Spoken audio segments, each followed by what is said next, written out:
Olá,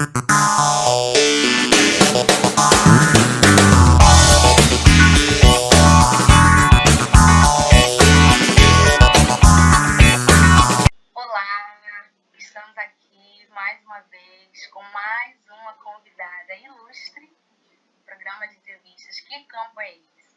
Da Escola de Serviço Social da Unirio. Hoje nossa convidada é Vanessa Bezerra de Souza, assistente social, professora da Escola de Serviço Social da Unirio, coordenadora do projeto de extensão Luz Cameração, a presença das relações de gênero e do racismo no cinema, e do projeto de pesquisa Relações Patriarcais de Gênero, Racismo e Serviço Social. Colegas, sejam bem-vindas. Obrigada Camila, obrigada Lana pelo convite, pela oportunidade, né, que esse projeto tão bacana da coordenação de estágio da Escola de Serviço Social da Unirio, né, teve a iniciativa de criar. Muito orgulho de fazer parte dessa escola e muito orgulho de vocês, né, desse trabalho tão bacana que vocês estão construindo, né? Nós é que agradecemos. Então, Vanessa. Então, vamos lá? Vamos começar? Então, Vanessa, nós gostaríamos de conhecer um pouco da sua trajetória, né? Gostaríamos que você contasse sobre ela como um assistente social. E fique à vontade. Vamos lá, então.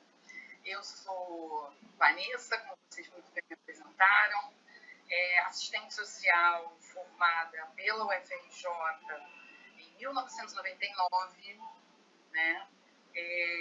Aluna da periferia, da Baixada Fluminense, então todo aquele enfrentamento de deslocamento, muita luta, né, para conseguir me formar numa universidade pública, sendo mulher, sendo periférica, então todo aquele sofrimento de deslocamento de ônibus, de trem, de tudo.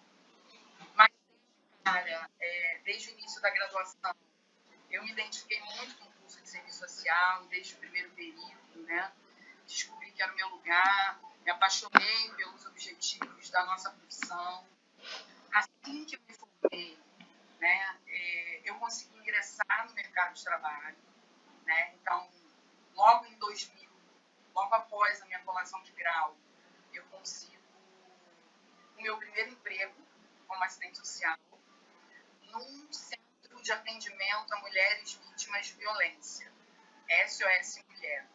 Era um equipamento que ficava dentro de um hospital em Santa Cruz, na época, Hospital Estadual Pedro II, em Santa Cruz, que tinha por objetivo atender mulheres, né, como o próprio nome diz, mulheres vítimas de todo tipo de violência, psicológica, patrimonial, física, né? Era uma equipe interdisciplinar, composta por assistentes sociais, psicólogas, enfermeiras, técnicas de enfermagem e médicas, uma equipe 100% de mulheres para atender mulheres. E lá a experiência foi incrível. O serviço social desenvolvia todo o suporte e orientação para as mulheres, são os direitos que elas tinham, então diversos encaminhamentos, mas um trabalho muito bacana que a gente criou foi um grupo reflexivo com essas mulheres, em que a gente refletia, né, sobre o lugar da mulher na sociedade. Então, a gente discutia a desconstrução do machismo, do sexismo, discutia gênero, patriarcado, discutia racismo, né, com o objetivo de tentar fazê-las entender por que elas chegaram naquela situação que elas estavam vivendo, né? E por lá eu fiquei por volta de 1 ano, né, no SOS Mulher.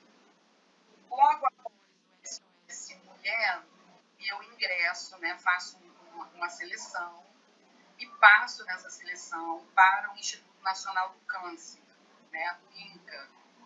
O INCA tem várias unidades aqui no Rio de Janeiro, né? Eu fui lotada no INCA 1, né, que é o principal, é a sede do Instituto Nacional do Câncer. Quem é aqui do Rio de Janeiro provavelmente sabe onde fica, né, ali na Praça da Cruz Vermelha, no centro da cidade. E lá eu trabalho em vários setores, né? Durante um tempo nos ambulatórios, atendendo pacientes, mulheres, né, usuárias, homens ou mulheres, né, acometidos pelo câncer, nas primeiras orientações sobre os direitos sociais e trabalhistas desses pacientes, dessas usuárias e usuários. Trabalho também na triagem. A triagem, eu confesso que era um trabalho muito difícil, porque na triagem a gente precisava orientar, mas nem sempre os pacientes eram absorvidos pela unidade, né? Era uma experiência muito dramática, porque, não sei se vocês sabem, mas o INCA é uma instituição de pesquisa, né, também, de assistência, de pesquisa, e lá, para você conseguir ser matriculado, né, no Instituto Nacional do Câncer, você já precisa estar com biópsia, com confirmação do câncer, e também ele precisa ser tratável. Então, tinham duas situações. Tinham pacientes, né, tinham usuários que chegavam lá e que era nítido, né, pelos relatos, de que elas muito provavelmente estavam com câncer e não conseguiam acessar o SUS para fazer a biópsia. E aí elas me perguntavam, né, mas aqui eu não posso ter acesso à biópsia aqui? Não. Para você ser matriculado no INCA, você tem que estar com todos os exames na mão, comprovando que você já tem o câncer. E aí já era um drama, né, já era uma peneira. E a outra mais dramática ainda é quando a pessoa chega com toda a comprovação, está com câncer, mas é muito avançado. O INCA não matricula, porque eles consideram que é muito investimento para uma pessoa que não tem possibilidade terapêutica. Era o que eles chamavam de fora de possibilidade terapêutica. Escreviam lá nos prontuários FPT, fora de possibilidade terapêutica. Então era todo um drama, né, para a gente. Eu buscava orientá-los ao máximo para que eles conseguissem acessar outras unidades de saúde, torcendo que eles conseguissem, né, considerando toda a precarização das políticas públicas que a gente vive e já vivia naquela época. Um detalhe é que assim que eu me formei, eu também entro no mestrado, né? Então, paralelo às minhas experiências profissionais, eu estava fazendo mestrado também na UFRJ, no Serviço Social da UFRJ. Lá no mestrado, eu estudo as relações de gênero, né, a temática do gênero, numa perspectiva materialista histórica, que era, na época, algo muito incomum, né, do ponto de vista teórico. Fiz essa escolha, fui orientada, né, pelo nosso saudoso e inesquecível Carlos Nelson Coutinho, que foi me dando a direção, né, dessa abordagem materialista histórica do feminismo e das relações de gênero. E logo após o INCA, também trabalhei na enfermaria do INCA, né, isso é importante.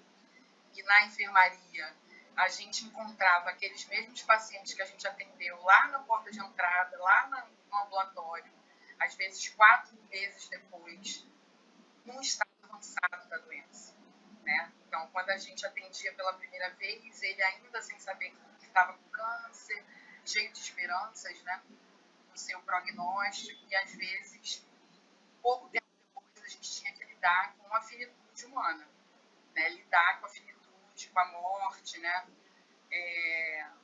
O trabalho do serviço social nesses setores que eu passei é de fundamental importância, não só do ponto de vista do suporte, do acolhimento às famílias, mas, por exemplo, na orientação dos direitos deles, né? Então, por exemplo, o direito que a acompanhante tinha de passagem para poder levar o usuário às consultas, o direito à alimentação, uma série de direitos que contribuíam para que o tratamento fosse bem sucedido. né? E aí, logo após o INCA, surge o concurso para assistentes sociais da área da saúde, da Prefeitura, né, do Rio de Janeiro. Então, eu faço esse concurso, passo no concurso, e muito interessante o que acontece, né? Esse concurso foi um concurso regionalizado, então a gente podia escolher em que área programática a gente queria trabalhar. E aí, a área programática que eu escolhi, mais próxima de onde eu residia, que eu já morava aqui na Zona Sul, do Rio de Janeiro, eu escolhi a AP21, eram 7 vagas. Provavelmente, eu teria sido lotada no Hospital Municipal Rocha Maia, que fica bem perto do campus do Serviço Social da Rio.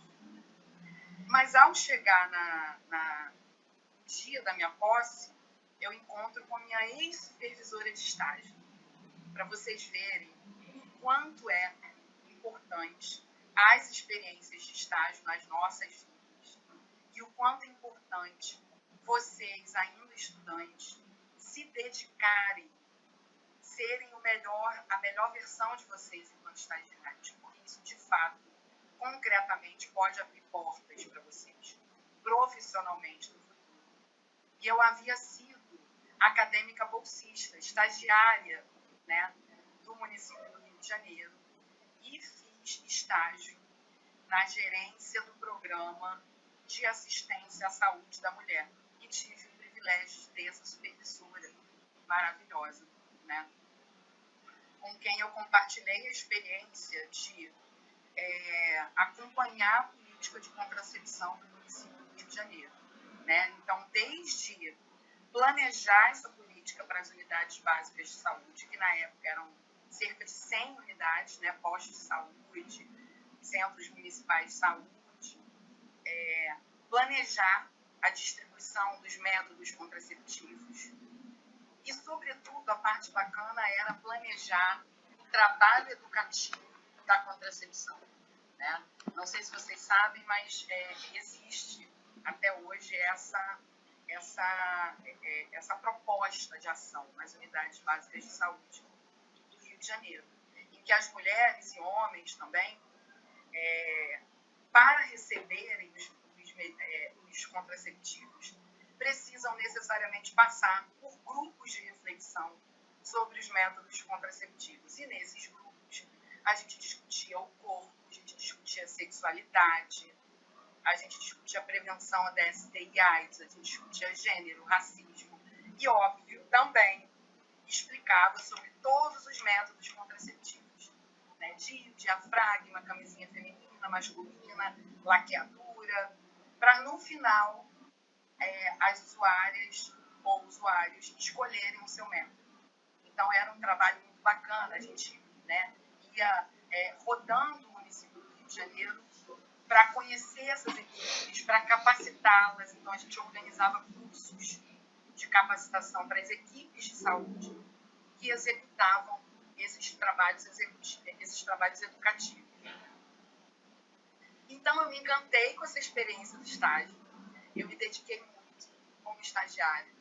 4 anos depois, já formada, eu passo no concurso e a minha supervisora vê meu nome na publicação do Diário Oficial. Eu não conto para ela, ela vê o meu nome, né? E ela aparece na sala da posse, né? A gente foi tomar posse naquele evento, né? Eu tô toda arrepiada, porque eu sempre lembro desse momento com muito carinho, né?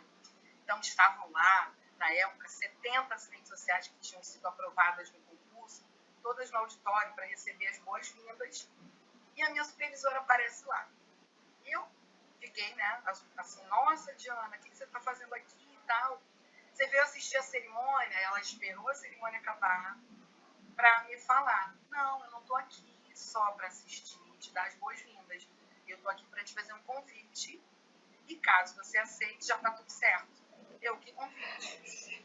Eu sei que você gostaria de ir para o hospital, mas eu gostaria que você voltasse para o programa de assistência à saúde da mulher, na gerência, no nível central da prefeitura, agora como assistente social, para ser a assistente social da equipe e assumir o planejamento, porque eu estou saindo e eu quero que você entre no meu lugar e eu quero que você assuma esse lugar. Então vejam a importância, né, da gente fazer. E aí foi maravilhoso, né, gente? Porque 4 anos depois eu estava no lugar que a minha supervisora estava, né? E aí eu recebi estagiárias que aí executavam aquilo que eu executei 4 anos antes. Várias estagiárias, né, da UERJ, da UF. Esse mesmo trabalho de planejar e de executar o planejamento familiar na cidade do Rio de Janeiro. Depois dessa minha experiência, né, essa equipe inteira, né, que trabalhava no Programa de Saúde da Mulher, vocês imaginam, gente, que nos setores de planejamento, né, seja no nível das prefeituras ou dos estados, né, ou lá em Brasília, por exemplo, né, as eleições elas têm um impacto direto nas equipes que planejam e executam as políticas. Num dado momento, numa eleição municipal, essa equipe do Programa de Saúde da Mulher foi convidada a se retirar do Programa de Saúde da Mulher numa gestão que eu não me lembro muito bem qual era o prefeito, mas a equipe inteira saiu junto. Então, a equipe inteira se desloca de lá e vem para coordenar a política de saúde da Zona Sul, né, aqui na área programática 2.1 do município do Rio de Janeiro, e eu fui convidada a vir para cá. De novo, na área do planejamento e gestão. Então, vejam o quanto a nossa profissão ela é importante não só para atender usuários e usuárias. Né? Eu costumo dizer que o serviço social, se não for a profissão que melhor forma, é uma das melhor formas para planejamento de políticas públicas. Planejamento, acompanhamento e avaliação. Porque a gente tem uma formação que avalia a estrutura da sociedade como um todo. A gente estuda sobre políticas sociais, a gente estuda sobre precarização das políticas sociais. Portanto, a gente tem esse olhar qualificado, né? Sem contar que a gente está acostumado a lidar com as infrações da questão social. Então, a gente já conta, né, com as dificuldades para enfrentar os desafios da política pública. Né? Então, tive essa experiência, né, durante, acho que uns 3 anos, que era, gente, acompanhar as unidades de saúde da Zona Sul, ou seja, os hospitais, postos de saúde, unidades básicas de saúde, Centro Municipal de Saúde, pensar em absolutamente tudo. Desde compra de equipamentos e insumos, né? Raio-X do Miguel Couto, do hospital, capacitação das equipes médicas, de enfermagem, elaboração de edital de concurso para a lotação. Então, olha, que privilégio, né? Uma assistente social está coordenando e decidindo, por exemplo, como que diretor ou diretora vai assumir o Hospital Municipal Miguel Couto. Imagina, uma assistente social opinando, olha, o perfil de diretora que a gente quer para o Hospital Municipal Miguel Couto é esse. A gente vai para uma reunião no gabinete do secretário municipal de saúde para negociar a vinda de uma determinada diretora para o hospital, para os postos de saúde, por aí vai.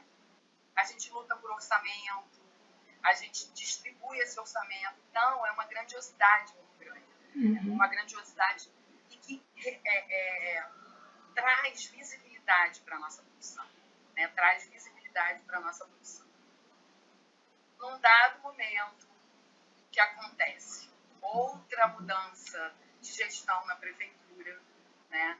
E essa foi uma fase, eu diria, mais difícil, né, da minha vida ali dentro da prefeitura do Rio. Um determinado secretário de desenvolvimento social do município do Rio de Janeiro, ele, numa medida autoritária, publica em Diário Oficial a remoção de todas as assistentes sociais da área da saúde para a pasta da assistência social. Ou seja, numa canetada de gabinete, todas as assistentes sociais deixam de ser vinculadas à política de saúde. E, gente, as assistentes sociais mais antigas do que eu, perto de se aposentar, quase 30 anos trabalhando num lugar. Então, foi muito sofrimento, mas a nossa categoria se organizou politicamente, as assistentes sociais da prefeitura se organizaram. E aconteceu o seguinte, a gente prestava contas à assistência, mas a gente conseguiu, com muita luta, porque sem luta e sem organização política a gente não consegue nada, se manter nas unidades de saúde. Mas a gente não tinha muita autonomia para decidir o que fazer. Então era algo bastante esquizofrênico, eu diria, e contraditório. Porque a partir daquele momento, a prioridade era o atendimento das famílias vinculadas ao Bolsa Família. Todo um trabalho que a gente desenvolvia amplo se reduziu à assistência às famílias usuárias do Bolsa Família. Né? Óbvio, a gente atendeu com qualidade, qual era a ideia, né? E aí, a assistente social é isso, lidando com a diversidade, a gente tenta criar limonada do limão que nos dá. Né? Então, já que a gente não tinha outro jeito, vamos fazer o quê, então? Atender da melhor forma essas famílias do Bolsa Família. Então, o que a gente fazia? Facilitava o ingresso dessas famílias nas unidades básicas de saúde. Que foi muito gratificante, foi uma experiência muito gratificante. Porque a gente sabe que o perfil das famílias do Bolsa Família é de grande vulnerabilidade social, de grande miserabilidade, né? de grande pobreza, de extrema pobreza. Então, a gente pegava famílias que não tinham documentação, que não tinham certidão de nascimento, né? Crianças que nunca tinham passado por nenhuma consulta. A gente pegava aquela família, providenciava a documentação, agendava todo tipo de consulta para todas as crianças, as mães, encaminhava para curso de capacitação para essa mãe, conseguia arranjar um emprego. A gente providenciava creche para as crianças, incluía crianças em escolas, né? Então, todas as providências possíveis com relação à complexidade da questão social trazida por aquelas famílias, a gente dava conta, né? Nesse período. E essa foi a minha última experiência como assistente social, né? O exercício direto da profissão. A essas alturas, eu já tinha concluído o mestrado, né? Eu concluí o mestrado em 2003 e em 2004 eu ingresso no doutorado em serviço social na UFRJ também, né? Continuo com os meus estudos de gênero, já na tese de doutorado eu faço um estudo sobre o livro O Segundo Sexo, da Simone de Beauvoir, né? E falo da importância histórica dessa feminista, né, para o feminismo contemporâneo. Eu começo a minha orientação com uma grande referência no debate do gênero e do feminismo para o serviço social, que era a professora Sueli Almeida, mas que, infelizmente, na metade do meu doutorado, falece de câncer. Então, eu perco minha orientadora, e aí o professor José Paulo Neto assume o restante da minha orientação, né? Então, quando eu defendo a minha tese, eu defendo já sendo orientada pelo professor José Paulo Neto. E aí eu tomo a decisão foi uma decisão difícil, eu confesso, muito difícil, porque eu sempre amei atender a população. Eu adorava, era uma realização muito grande. Mas o investimento em mestrado e doutorado visava o meu trabalho como docente, né?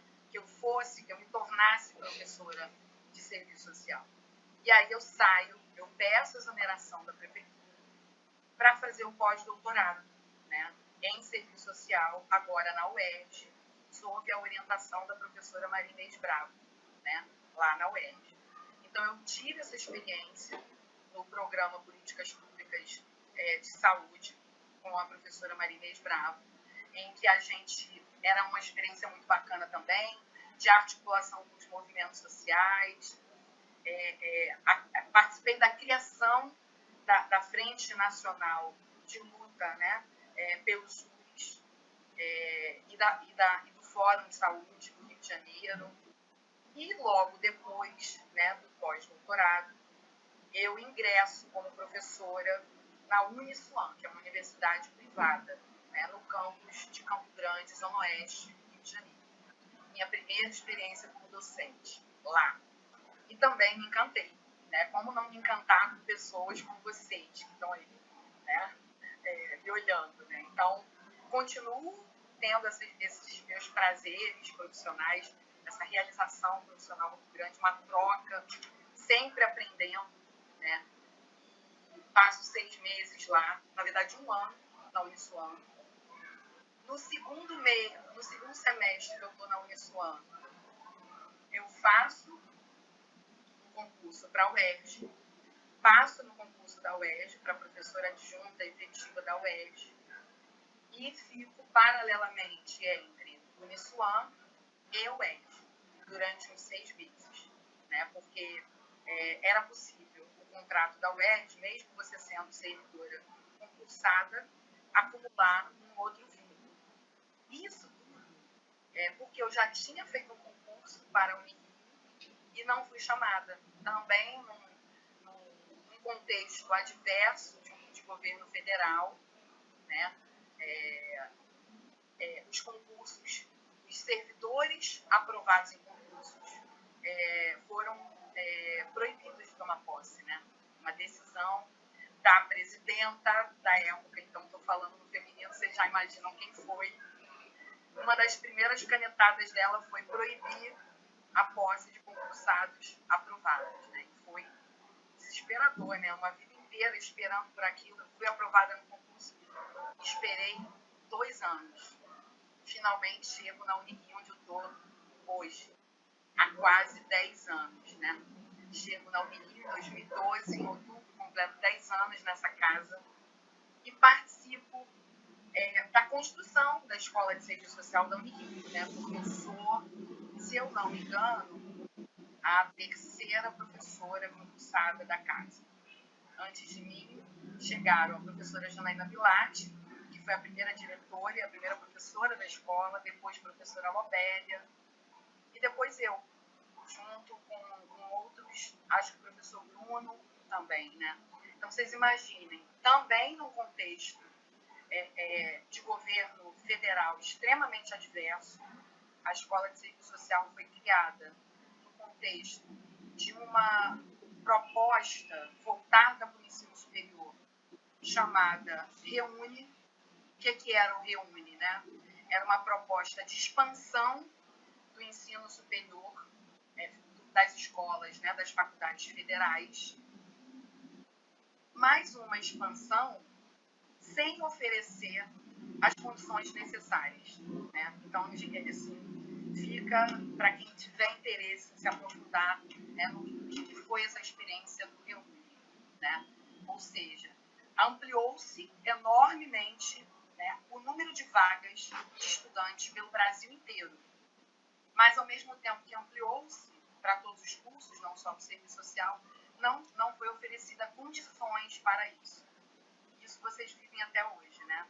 A gente tem dificuldades de sala de aula, a gente tem um corpo docente muito pequeno, a gente sofre as consequências dessa decisão política, né, de se ampliar vagas sem oferecer condições para que esse ensino se realize com qualidade, ou pelo menos a qualidade que vocês, estudantes, merecem, que nós, docentes e técnicos, também merecemos, né?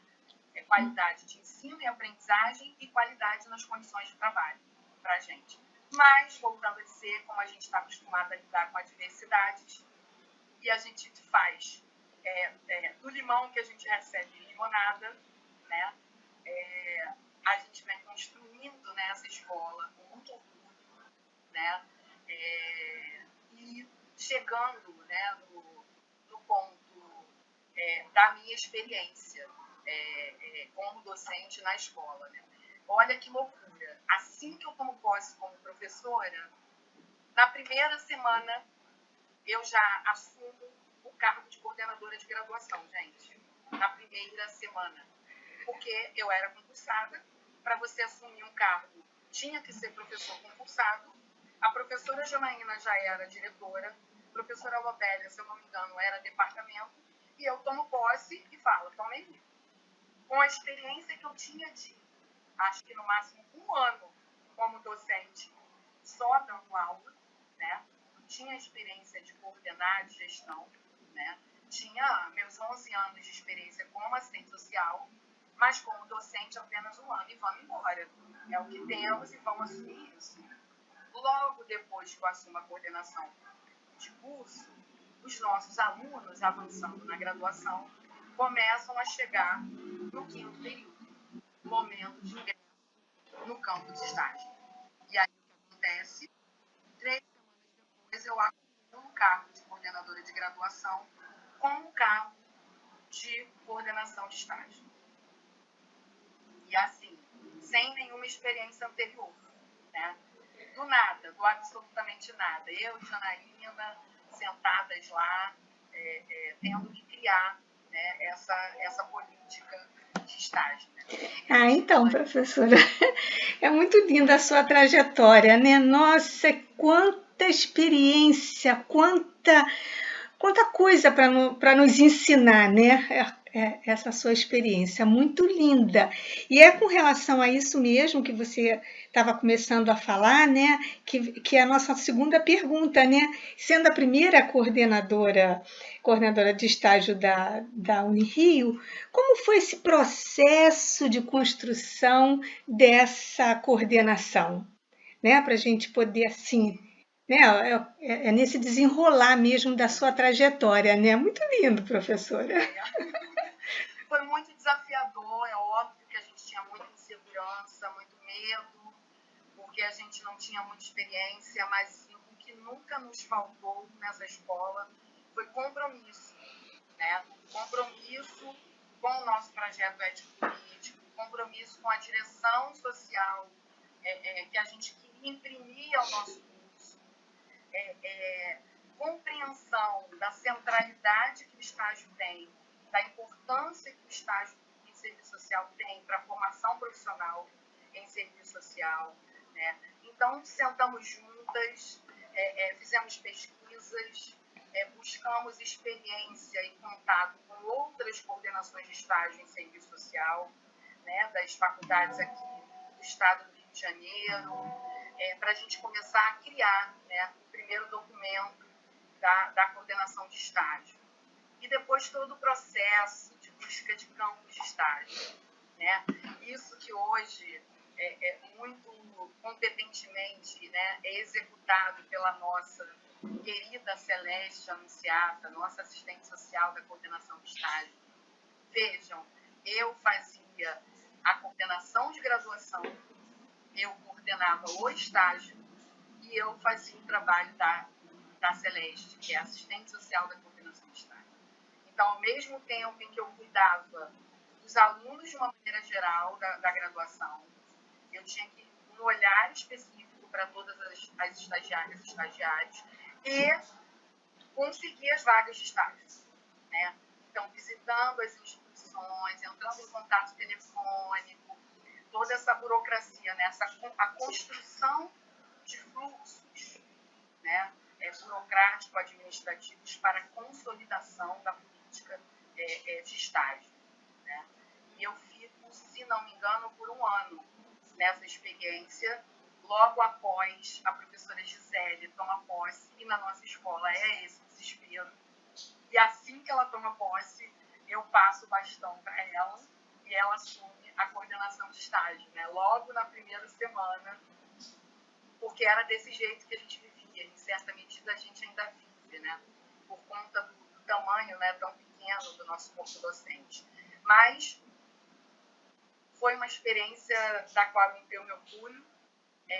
Acho que contribuí, né, com essa trajetória da nossa coordenação de estágio. Eu lembro que eu comecei, né, inclusive, esse curso de supervisores, que a nossa professora Renata Costa, queridíssima, que é a coordenadora de estágio, em parceria com a equipe maravilhosa de estudantes da coordenação de estágio e a Celeste, nossa assistente social, criaram, né? Se eu não me engano, vai para a 3ª edição o curso de supervisores, é um grande sucesso.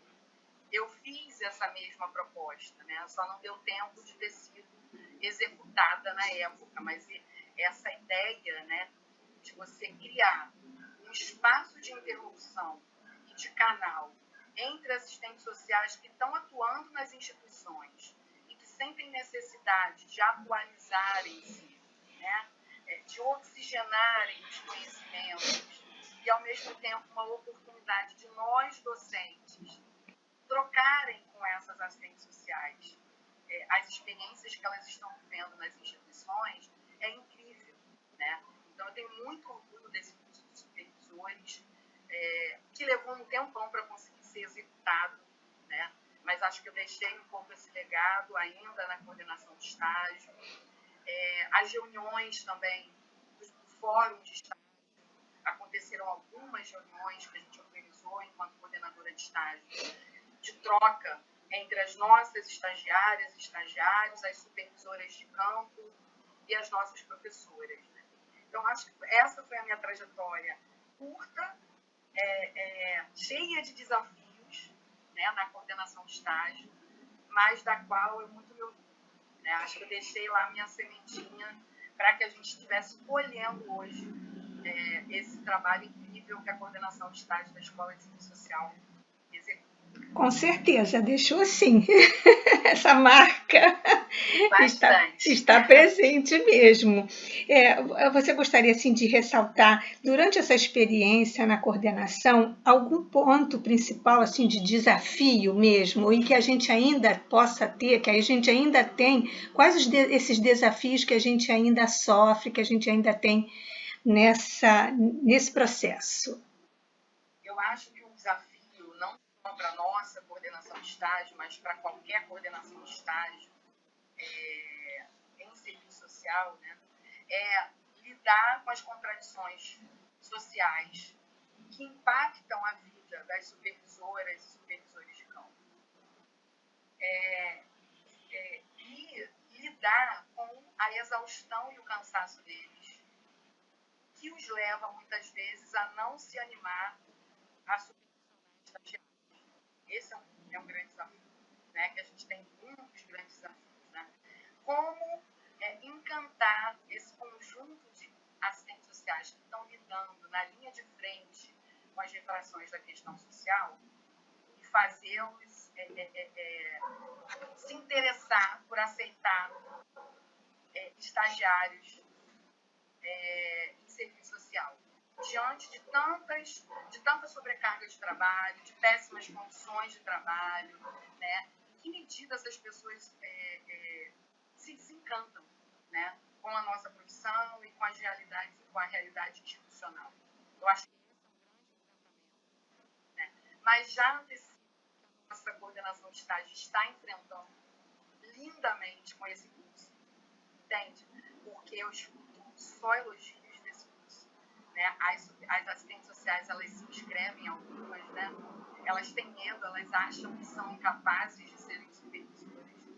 Isso também é um desafio. Tem um desânimo, né? É muita sobrecarga, estagiário vai dar muito trabalho, mas tem também a insegurança e que estão sendo resolvidos, em certa medida, pelo curso que a nossa coordenação está oferecendo, né? Porque elas aprendem, elas se sentem, né, seguras no papel de supervisoras de estágio, né? Outro desafio é a ampliação do nosso corpo docente para que a gente tenha uma carga horária maior das professoras, supervisoras acadêmicas, né? Para que elas possam visitar os campos de estágio, por exemplo, né? Era o meu sonho, vou dizer para vocês, que eu pudesse, por exemplo, ser só professora de estágio. E aí, o que eu faria se eu pudesse ter essas condições de trabalho, né? Eu visitaria os campos de estágio, eu conheceria pessoalmente cada campo de estágio de todas as minhas alunas da turma de estágio. Faria reuniões com essas supervisoras, eu conheceria essas instituições, eu aprenderia com elas, eu também trocaria, né, o conhecimento acumulado com elas, ou seja, seria uma relação orgânica e estreita, né, entre esses três protagonistas da formação profissional, que são vocês, estagiárias, estagiários, supervisor de campo, supervisor acadêmico. Então, se a gente tivesse essas condições de trabalho, para mim seria incrível, né? Poder encontrar com frequência, trocar por telefone, fazer essas visitas, né? Quem sabe, né? Com muita luta, Sim. né? E a gente está em um ano decisivo eleitoral, a gente consiga mudar essas condições da universidade. Acho que esses são os principais desafios, mas confio que a gente vai seguir comprometida, né? Com o oferecimento de uma formação de qualidade e sendo referência. Só para finalizar, porque eu acho que a nossa escola, a nossa coordenação de estágio, ela é uma referência para várias outras experiências, eu diria, do país. Porque a gente faz do limão a limonada. Mesmo aí, pelas suas Sim. colocações, pelo seu protagonismo.